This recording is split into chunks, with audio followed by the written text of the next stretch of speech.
Maggie, and I have been on a mission to review all 9 Star Wars movies, and as you can probably tell, I've been accompanied by my dogs today, so we're just gonna go with that. So far I've watched episode 4 and episode 5, and now I'm back to episode 1, The Phantom Menace. My boyfriend and I have decided to watch it this way. He is a huge Star Wars fan and he told me that this is the best way, and I loved The Phantom Menace. I know that's probably a hot take in the Star Wars community, but I seriously thought it was so, it was so enjoyable. Was it a great movie? Maybe logistically? No, but I still loved it and it was still enjoyable to watch. I don't like to get caught up in not liking movies because they are not technically wonderful. My first note, I have all my notes down here. That's why I'm looking down. I am totally vibing the sci-fi aesthetic. When I usually haven't been a big fan of it, but I've been really loving it during watching Star Wars. I think it's super interesting and I love the architecture, and I really like it, and that's something that I'm really enjoying more. And I think maybe that a reason why I didn't really like sci-fi as much. I usually just found it so unrealistic and boring, but Star Wars has kind of opened up my eyes to this whole world of beauty when it comes to science fiction. My next note is that the alien people are scary and I don't like them very much.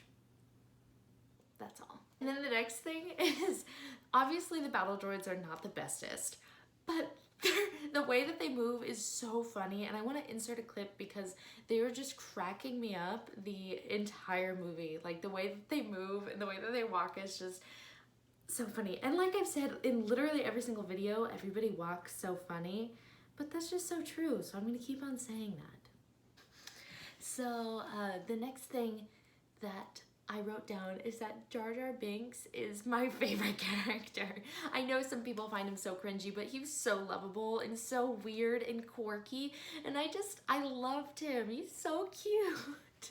So he's definitely a fan favorite for me. Okay, this next thing, the Gungan Leader, I think that's what they're called, looks like the Mucinex man, and I will attach pictures so you know exactly what I'm talking about, because whenever I saw him, that's all I could see. I wrote, good job, R2. I don't remember why, but good job, R2. He's so cute. He's the bestiest. I love him so much.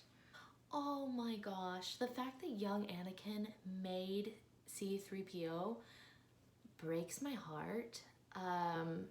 So sweet.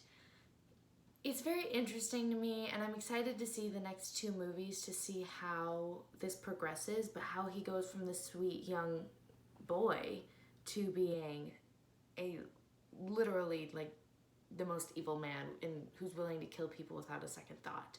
I'm very interested to see young Anakin's progression in these next 2 movies. Also, R2 and C-3PO meeting is so sweet, and I could just watch that scene over and over. They're so cute together. Little do they know they're gonna become like besties. Well, I don't know if they're really besties, but they work so well together. They're so sweet. So the next thing that I wrote down is the whole realization of Padme being the queen was just so quick, and so it felt so random. So I didn't really like that that twist, I guess. I found it to be a little cheesy and a little boring. So that's kind of how I felt about that. But yeah, I mean, maybe the next 2 movies will delve into it more, and I'm looking forward to it. I'm looking forward to seeing her character progression. Also, the way that Luke and Darth Vader's theme were incorporated throughout the movie. Like when Yoda, I'm pretty sure this is what happened, but when Yoda was talking to Qui-Gon, let's hope I pronounced that right, and saying that he thinks that there's something evil about young Anakin, or something dark or something fearful or something like that, that the Imperial March started playing, and just, that's brilliant. Good job, good job. Just how it was incorporated throughout the entire movie. There are probably like 10 moments throughout that just really show what's going on, you know? So, very interesting. I love little things like that. Okay, the next note that I wrote down is that the costumes were beautiful. Whoever the costume designer is, snaps to you. You deserve the world. Great job. The last note that I wrote down while watching was right after I finished, and I wrote, what is the story? Because it's like, a kids movie, but it's also about this like political sci-fi drama. And so it was very jarring to go back and forth between like Jar Jar being insane. Oh! I'll let them out. Okay. It was very interesting to go from Jar Jar being literally insane to them talking about the bureaucracy. You know, it'd be so confusing for a child. So I think that's where my real hang up with the movie is like, well, I don't really know what it is, and I don't think the movie knows what it is. So that's what I have to say about that.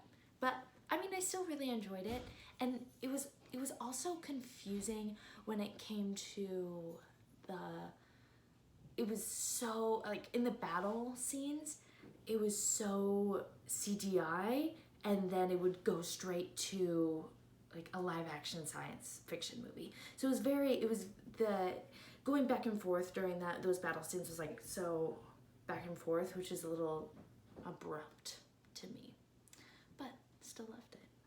So that's what I have to say about the movie. I still really loved it. I thought it was a lot of fun and just an enjoyable movie. So I like to do fun facts from each movie. And then, so I usually like to start off with the budget because that's just always interesting to me. The budget was $115 million US, which is